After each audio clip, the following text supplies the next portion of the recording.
Everyone, once again welcome on Vedantu NEET made easy. And बच्चों, मैं हूं आप सभी की अपनी biology master teacher Amrita ma'am.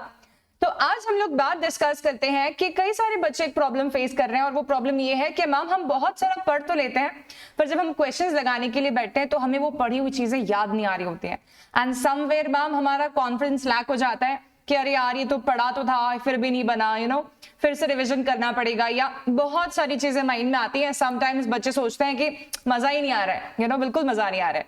तो अब हम उस चीज से कैसे ओवरकम कर सकते हैं, तो मैं आप लोगों के सामने आज कुछ टिप्स एंड ट्रिक्स लेके आई हूँ किस तरीके से हम लोग पढ़े हुई हर एक चीज को याद रख सकते हैं। अलॉन्ग विद दैट हम पहले समझते हैं कि हमारी ब्रेन की मेमोरी फंक्शन कैसे करती है, हमारी ब्रेन की मेमोरी काम कैसे करती है। ठीक है, तो आप सभी लोग तैयार हो जाइए। इस सेशन के बाद में आप सभी लोगों को आज तक जो प्रॉब्लम्स आ रही थी कुछ चीजों को याद रख पाने में, वो सारी प्रॉब्लम्स आप लोगों की आज इस सेशन के बाद 100% दूर हो जाने वाली है।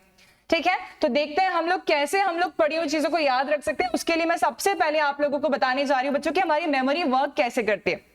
तो देखो, कोई भी छोटी से छोटी चीज की अपन समझते हैं बात। ठीक है, मैंने तुम्हारे सामने एक इमेज दे दिया मान लो, तो तुम्हारे सामने कुछ इमेज है, तो तुम्हारा अगर ध्यान हो गया, तुम फोकस्ड होगे तो ही तुम उस इमेज को देखोगे और उस इमेज को देखने के बाद में तुम समझोगे अच्छा इसमें ये बना हुआ है। ठीक है, तो जो भी तुम्हारे सामने कोई भी इमेज है उसको तुम एनकोड करोगे कि इसमें क्या चीज दिख रही है। मान लो कि उस इमेज में तुम्हारे पास में बहुत सारे ट्राइंगल्स बने हुए हैं, तब तुम देख के बोलोगे ट्राइंगल्स हैं। ठीक है, अब ट्राइंगल्स हैं, फिर तुम उस मेमोरी को स्टोर भी कर सकते हो अगर तुम्हें लगेगा कि ये काम की है तो। अब हमारी डे टू डे लाइफ में या दिन भर की दिनचर्या की बात करें, कितने सारी ऐसी चीजें हमारे दिनचर्या में होती हैं जो कि हमारा ब्रेन याद नहीं रख सकता। बिकॉज अगर उसने हर हुए इवेंट को याद रखना चालू कर दिया तो दिमाग फट जाएगा अपना। इतना सारा मेमोरी का हम करने क्या वाले हैं। तो ब्रेन भी रिकॉग्नाइज करने की कोशिश करता है कि ये इंपॉर्टेंट है या ये इंपॉर्टेंट नहीं है और उस बेसिस पे डिसीजन लेता है कि इसको मुझे स्टोर करना चाहिए है या नहीं करना चाहिए है। ठीक है, फिर थर्ड बात आती है रिट्रीवल की। रिट्रीवल मतलब कि अब तुम्हें मैंने इमेज दिखाई ट्राइंगल्स वाली, अब मैं तुमसे 1 साल बाद मिली और मैंने कहा बेटा याद है मैं तुम्हें क्या इमेज दिखाई थी, तब तुम सोचोगे मैम ने क्या इमेज दिखाई होगी, कोई बायो वाली हो सकती है इमेज, क्या पता क्या इमेज थी। तुम बोलोगे मैम याद नहीं आ रहा है। पर अगर तुम्हारे लिए उस मोमेंट ऑफ टाइम पे मेरी वो दिखाई हुई इमेज इंपॉर्टेंट होती तब तुम क्विकली बोलते यस मैम ट्राइंगल वाली इमेज थी और हमें याद आ गया। तो this is how your memory works. किस तरीके से काम करती है, पहले तो एनकोड करती है इंफॉर्मेशन है क्या, उसके बाद में उसको स्टोर करती है, उसके बाद में हम उसको रिट्रीव कर सकते हैं। इट डिपेंड्स अपॉन कि उसका स्टोरेज किस फॉर्म में हुआ है, किस फैशन में हुआ है, किस मैनर में हुआ है। ठीक है, तो हम इन तीनों के तीनों वर्ड्स के ऊपर क्विकली डिस्कशन करेंगे तो हमारे माइंड को भी समझ में आएगा कि अच्छा मेमोरी ऐसे काम करती है। तो नेक्स्ट टाइम से जब भी तुम कोई चीज पढ़ने की कोशिश करोगे तो तुम उस प्रकार के एफर्ट्स लगाओगे जो कि मेमोरी लॉन्ग टर्म बिल्ड करने के लिए हमें रिक्वायर्ड है। ठीक है, तो देखो कैसे हमारी मेमोरी वर्क करती है, फटाफट से इस बात को समझते हैं बच्चों। Just a second. हाँ, ठीक है, तो सबसे पहले आता है एनकोडिंग। तो एनकोडिंग कैसे करती है हमारी ब्रेन, तो एनकोडिंग की बात समझते हैं। एनकोडिंग में बहुत सारी चीजें, जैसे मैंने आप लोगों को बताया कि बच्चों मैं आपको इमेज दिखा रही हूँ तो ये विजुअल एनकोडिंग हुई। ठीक है, तुम कोई डायग्राम्स देख रहे हो, विजुअल एनकोडिंग हुई। तुम किसी का चेहरा देख रहे हो, विजुअल एनकोडिंग हुई। ठीक है, तो तुम ये विजुअल एनकोडिंग बहुत सारे बिट्स ऑफ इंफॉर्मेशन है जो कि तुम देख के अपने ब्रेन के अंदर उसको समझने की ट्राई करते हो कि क्या है। फिर कुछ बातें होती है अकॉस्टिक एनकोडिंग, कि मैं तुम्हें कुछ बोल के बता रही हूँ और तुम वो सुन के समझ रहे हो। अब मान लो कि मैं कोई दूसरी लैंग्वेज बोल रही होती जैसे कि चाइनीज या जापानीज जो तुम्हें नहीं आती है, तो तुम मेरी बात को सुन तो पाते पर क्या तुम मेरी बात को समझ पाते, क्या तुम उसे अंडरस्टैंड कर पाते, नहीं कर पाते। क्यों नहीं कर पाते, बिकॉज आप सिर्फ उसको हियर कर पा रहे हैं, आप उसको अंडरस्टैंड नहीं कर पा रहे। आप अकॉस्टिकली सुन तो रहे हैं पर उसको मेमोराइज भी नहीं कर सकते कि समझ ही नहीं आया कि क्या बात हुई है। Isn't it. ठीक है, तीसरी बात होती है सिमेंटिक एनकोडिंग और ये मेजर है अंडरस्टैंडिंग वाली। ठीक है, अब हर सुनी हुई बात ही अंडरस्टैंड होगी ऐसा नहीं होता। कई सारी बातें हम देख के सीखते हैं, समझते हैं कि कुछ हो रहा है सामने हमारे काम। फॉर एग्जाम्पल कोई इंसान तुमको बिना तुमसे बात करे कुछ प्रोसेस करके दिखा रहे हैं। ठीक है, जैसे कि तुम अपने केमिस्ट्री लैब में चले गए, तुम्हारे फिजिक्स लैब में चले गए, तुम्हारे बायो लैब में चले गए, कोई टीचर कुछ काम करके दिखा रहे हैं, तुम देख रहे हो, समझ रहे हो और फिर उसको एनकोड कर रहे हो। अच्छा ऐसे ऐसे हो रहा है, ये है, अच्छा इसका रीजन ये है। तो ये सिमेंटिक एनकोडिंग है। सिमेंटिक एनकोडिंग मेजरली तुम्हारी कैसी वाली होती है, खुद का दिमाग लगा के अंडरस्टैंड करने वाली। और टेक्टाइल एनकोडिंग मतलब कि ये सेंसेशन वाली है, टच सेंसेशन वाली, जिसमें हम अभी ज्यादा ध्यान नहीं दे रहे बिकॉज हम बेसिकली हमारी स्टडी रिलेटेड एनकोडिंग्स की बात करें तो स्पेशली हमारी जो शुरुआत के 3 है विजुअल, अकॉस्टिक एंड सिमेंटिक, ये एनकोडिंग से भी हमारा अभी बेसिक जो भी हमारी मेमोरी है जिसको हम स्ट्रेंथन करना चाहते हैं वो बात समझ में आएगी। अब मैं तुम्हें कुछ भी दिखाया, तुमने उसको समझ लिया, अब तुम उसे स्टोर करोगे। अब मान लो बच्चों, सब लोगों ने ऐसे गेम खेला हुआ होता है जो बचपन में हम सब देखते हैं। वो गेम ऐसा रहता है कुछ कि वेयर हमारे सामने दो इमेजेस आती हैं और डिफरेंस फाइंड करना होता है। तो एक इमेज में कुछ फोटो दिया होता है, दूसरे इमेज में सेम फोटो दिया हुआ होता है, लेकिन हल्के हल्के बदलाव के साथ दिया हुआ होता है। देखा है कि एक में टोपी पहन रखी है, एक में नहीं पहन रखी है, एक में वहां रखा हुआ है कुछ कप, एक में नहीं रखा हुआ है ना। तो अब मैंने तुमसे बोला कि ये इमेज दोनों देखो, कंपेयर करो। उस इमेज को तुमने बड़े ध्यान से देखा, फिर एग्जैक्टली अगर मैंने 1 सेकंड बाद तुमको वो इमेज दिखा दी, तब तो तुम फाइंड आउट कर सकते हो कि यहाँ पर कप है, यहाँ पर नहीं, यहाँ पर बुके है, यहाँ पर नहीं। मैंने वही इमेज तुमको दिखाई और तुमको बोला 10 मिनट बाद वापस अब बताओ इसमें क्या नहीं है, तो तुम बोलोगे हैं सुनना होता है, याद ही नहीं आएगा मैम। क्यों याद नहीं आएगा? क्योंकि तुम्हारे लॉन्ग टर्म मेमोरी में नहीं गया, वो शॉर्ट टर्म मेमोरी में गया। तब जब हम कोई सीक्वेंसेस देखते हैं, नंबर्स देखते हैं, ठीक है, कोई अरेंजमेंट पैटर्न्स देखते हैं, कौन किसके बाद लगा हुआ है लाइन में, तुम पलट के देखना अपने स्कूल के लाइंस में, तुम्हारे को ये अरेंजमेंट दिख रहा है कि कौन किसके बाद खड़ा हुआ है। तुम एग्जैक्टली 5 सेकंड बाद भूल जाओगे कि कौन किसके बाद खड़ा हुआ है, तुम फिर पलट के देखोगे कि कौन किसके बाद खड़ा हुआ है। ये अरेंजमेंट पैटर्न्स, ऑर्गेनाइजेशंस जो होती है ना, ये हमें याद नहीं रहती एकदम से बहुत लॉन्ग टाइम के लिए, ये सिर्फ शॉर्ट टर्म याद रहती है। ये शॉर्ट टर्म मेमोरी है, तुम्हारी STM है। ये शॉर्ट टर्म मेमोरी का मतलब क्या होगा? स्टोरेज तो हो रहा है पर कितने सेकंड्स के लिए? 15 से 30 सेकंड्स के लिए बस। तो इसका मतलब यह है कि जब हम कोई चीज को बहुत फोकस से नहीं देख रहे होते हैं, सुपरफिशियली देख रहे होते हैं, तो हमारी शॉर्ट टर्म मेमोरी में जाती है। अब कई सारे बच्चे मिस्टेक करते हैं, वो क्या करते हैं, बुक सामने खोल लेते हैं और उसको एक एक बार देख लिया हल्का हल्का, फिर कहीं और ध्यान चला गया, फिर फोन चलाने लग गए 5 मिनट के लिए, फिर देख लिया, फिर वापस याद नहीं हुआ, समझ ही नहीं आया क्या लिखा है, फिर इतने में बात हो गई, कोई आवाज लगा रहा है उसके पास चले गए उठ करके। तो ये बात क्या हो रही है? ये बात ये हो रही है कि आप काफी सारे बिट्स ऑफ इंफॉर्मेशन आपके शॉर्ट टर्म मेमोरी में आप डालते जाते हो, लेकिन आपको वो लॉन्ग टर्म में जाती नहीं है।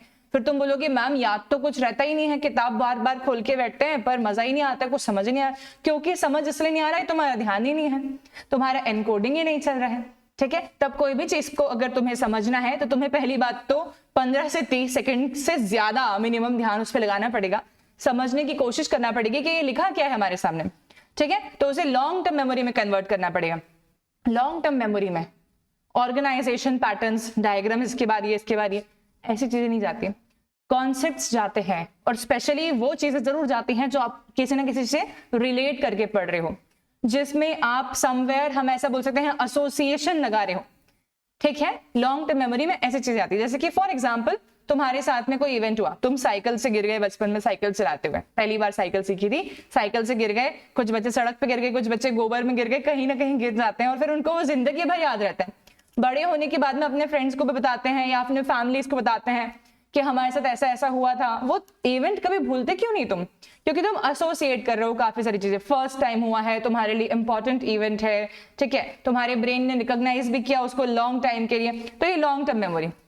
वैसे लॉन्ग टर्म मेमोरी में हम एजुकेशन में कैसे कर सकते हैं? हम लोग एजुकेशन में ऐसे कर सकते हैं बेटा कि आपने कोई भी चीज पढ़ी, ठीक है, तो वो जो चीज आप पढ़ रहे हो उस चीज के अंदर आपको अपना एसोसिएशन पावर लगाना पड़ेगा। जैसे कि आप मान लीजिए कि आप एनिमल किंगडम पढ़ रहे हैं, तो आप पढ़ रहे हैं बर्ड्स के बारे में। अब आपने बोला कि बर्ड्स हैव न्यूमैटिक बोन्स, तो न्यूमैटिक बोन्स है, न्यूमैटिक मतलब कि एयर रिलेटेड बात हो रही, तो बर्ड्स के बोन्स में कैविटी होती है। तो कोई बर्ड इमेजिन कर लो उड़ती हुई, जिसके बोन्स में कैविटीज तुमको दिख रही हैं, और क्यों दिख रही है? क्योंकि बर्ड्स को हल्का रहना है उड़ते समय।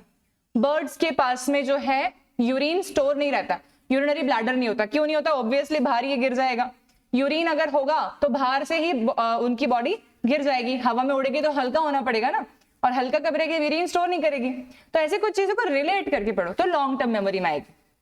शॉर्ट टर्म मेमोरी में लेके आएंगे सिर्फ रीड करके उड़ गए, लॉन्ग टर्म मेमोरी में लेके आने के लिए उसको उस पर एफर्ट लगाया, एसोसिएट किया किसी और बात के साथ उसको, तो ऐसी चीजें लॉन्ग टर्म मेमोरी में आती है, ठीक है। फिर तीसरी बात आती है हमारी रिट्रीवल। रिट्रीवल मतलब याद आना दोबारा से, ठीक है। अब शॉर्ट टर्म मेमोरी में जो मैंने कहा सीक्वेंस एंड ऑर्डर्स रहते हैं, वो बहुत ही कम टाइम के लिए याद आते हैं और फिर भूल जाते हैं हम उसको आसानी से। लॉन्ग टर्म मेमोरी में एसोसिएशन अगर जब भी आपने किसी चीज को लेकर लगाया है तो वो आपको 101% याद आएगा, महीनों तक याद रहेगा, रिवाइज करोगे तो सालों तक भी याद रह सकता है। तो रिट्रीवल मतलब कि वो जो बिट ऑफ इंफॉर्मेशन हमारी ब्रेन ने एनकोड की थी, स्टोर किया था, उसको वापस अप्लाई कर पाना, उसे बोलते हैं रिट्रीवल, ठीक है। तो अब आपको कुछ ट्रिक्स बता रही हूं मैं, कैसे चीजों को हम याद रखेंगे या लॉन्ग टाइम के लिए उसको लर्न कर पाएंगे। तो सबसे पहली बात तो जब भी आप पढ़ाई कर रहे हो या जो भी चीज आप पढ़ रहे हो, जो भी चीज आप समझ रहे हो, उसको सिर्फ थ्योरी पढ़ के या उसका फॉर्मूला देख के उसको 3-4 बार बोल के उठ नहीं जाना है, उस इंफॉर्मेशन को समझना है कि वो लिखा हुआ क्या है तुम्हारे सामने, कि क्या वो इंफॉर्मेशन जो लिखी है वो तुम्हारे ब्रेन ने समझी, अगर समझी तो ही वो याद रहेगी, अगर समझ ही नहीं आया और सिर्फ सुपरफिशियली पढ़ लिया 4 बार उसी को बस रट लिया, नहीं मजा आएगा, याद ही नहीं रहेगा, फिर तुम 1 घंटे बाद भी भूल जाओगे उसको और तुम 4 दिन बाद की तो बात ही मत करना। ठीक है, तो अंडरस्टैंड करना इन्फॉर्मेशन को, इट्स अ मैंडेटरी थिंग। आपको हमेशा ही इन्फॉर्मेशन को अंडरस्टैंड करना होता है। अगर आप इन्फॉर्मेशन को अंडरस्टैंड नहीं कर रहे हैं आपको वो याद नहीं रहेगी। ठीक है, आप लोकल ट्रेन में जाते हैं, आप बसेस में जाते हैं, आसपास कितने लोग बात कर रहे होते हैं, बहुत सारे लोग बात कर रहे होते हैं, आपको उनकी बातें सुनाई भी पड़ रही होती हैं, समझ भी आ रही होती हैं, लेकिन क्या आपको डे एंड पे वो सारी बातें जो लोगों ने करी थी आपके आसपास याद आने वाली है? नहीं। और अगर मैंने कहा 1.5 साल बाद, बिल्कुल पॉसिबल नहीं है। लेकिन हम अगर वो इंफॉर्मेशन को समझ रहे हैं तो हमें हमारे टीचर्स की बोली हुई बातें जो 7-8 साल पहले की थी वो भी आज याद आती हैं, या हमारे फैमिली, हमारे पेरेंट्स ने हमें बचपन में बात सिखाई थी तो हमें आज भी याद रहती है, क्योंकि हम उसे अंडरस्टैंड कर रहे हैं। तो आपको understanding of the information is a mandatory thing. तो पहली बात क्या नहीं करेंगे, उसको रटना बंद कर देंगे, उसको समझना चालू कर देंगे। और दूसरी चीज है आपकी माइंड की आई को भी आप इस्तेमाल करो। दिमाग है ना हमारा बहुत शार्प है, बहुत स्मार्ट है। हम कोशिश कर सकते हैं कि हम कोई एकेडमिक टॉपिक को नॉन एकेडमिक चीज के साथ में रिलेट कर लें, ऐसा कर सकते हैं हम। ठीक है, हम ऐसे करके याद रख सकते हैं। जैसे कि मैंने कहा ब्लड सर्कुलेशन सिस्टम है, ठीक है, तो मैंने उसको कुछ अलग इमेजिन कर लिया। मैंने बोला 4 बॉक्सेस बने हैं, एक बॉक्स के अंदर 3 रास्ते हैं, 3 जगह से लोग आ सकते हैं, फिर एक ही एग्जिट है उसका जाने का, फिर उस एग्जिट का भी एक ही एग्जिट है। कैसे इमेजिन करो, तकेशीस कासल हो गया। तकेशीस कासल देखा है सबने? तकेशीस कासल जो है उसमें हम देखते थे कि उनके कुछ भूल भुलैया वाला गेम होता था, तो यहाँ से गया, फिर यहाँ से यहाँ जाएगा, फिर यहाँ से यहाँ, तो एक एक दरवाजे फटाफट फटाफट क्रॉस करते हैं। वैसे कुछ तो भी उसको रिलेट कर लो आप। आपके माइंड की आई जो है ना, जो आपने अपने हिसाब से उस चीज को इमेजिन कर लिया है, वो ज्यादा लॉन्ग टाइम तक याद करने में हेल्प करेगी चीजों को, ना कि आप जो डायग्राम्स देख के याद कर रहे हो। तो आपके अपनी इमेजिनेशन हमेशा होती है और उस इमेजिनेशन का भरपूर उपयोग करें। ठीक है, so this is done. Then third बात होती है कि मैंने बोला कि एक पर्सन जो है वो हमारे घर पे खाना खाने आया था। ठीक है, मान लेते हैं, तो वो व्यक्ति को क्या हमने खाने की थाली रखी, फिर उसको मैंने खाने में क्या रखा, मैंने बोला यार मैंने उसको दाल भी रख दी, बाटी भी रख दी, चूरमा भी रख दिया, लड्डू भी रख दिया, सब कुछ, नमकीन रख दिया, प्याज काट दिए और रायता रख दिया और जान निकाल दी उसकी, इतना खाना रख दिया। तो इतना सारा खाना देख के वो व्यक्ति घबरा के उठ के भाग भी सकता है, क्योंकि वो बोलेगा यार मजाक समझ रखा है, मैं क्या मतलब ऐसा दिख रहा हूँ कि पूरे एक बार में सब खा जाऊंगा। हो सकता है कोई बहुत फूडी हो तो खा भी ले, पर अलग बात है कि बिट साइज में देते तो ज्यादा अच्छा लगता है। तो आपको ये पता है कॉन्सेप्ट, आजकल हम लोग जब भी रेस्टोरेंट में खाना खाने जाते हैं तो क्या हो जाता है, सबसे पहले हम लोग ऑर्डर करते हैं कोई भी वेलकम ड्रिंक, ठीक है, फिर उसके बाद हम क्या ऑर्डर करते हैं, स्टार्टर्स, फिर क्या ऑर्डर करते हैं, मेन कोर्स, फिर क्या ऑर्डर करते हैं, डेजर्ट। तो ये पार्टीशंस क्यों कर दिए हमने, क्योंकि बिट साइज में इंफॉर्मेशन मिलेगी तो मजा आएगा रिट्रीव करने में। वैसे इकट्ठा आ जाएगा सब कुछ तो गुस्सा आएगा रिट्रीव करने में। तो ये बात समझो कि जब भी तुम पढ़ रहे हो तो उसको छोटे छोटे छोटे छोटे सेगमेंट्स में डिवाइड कर लो। एक पैराग्राफ पढ़ेंगे, ना कि 3 पेज एक साथ पढ़ेंगे। एक पैराग्राफ पढ़ेंगे, उसको एनकोड करेंगे, अंडरस्टैंड करेंगे, रिट्रीव करेंगे, फिर ही आगे बढ़ेंगे। ये बात हमेशा ध्यान रखनी है, ठीक है। तो आप जो भी चीज पढ़ रहे हैं उसको बिट साइज करके पढ़ना है।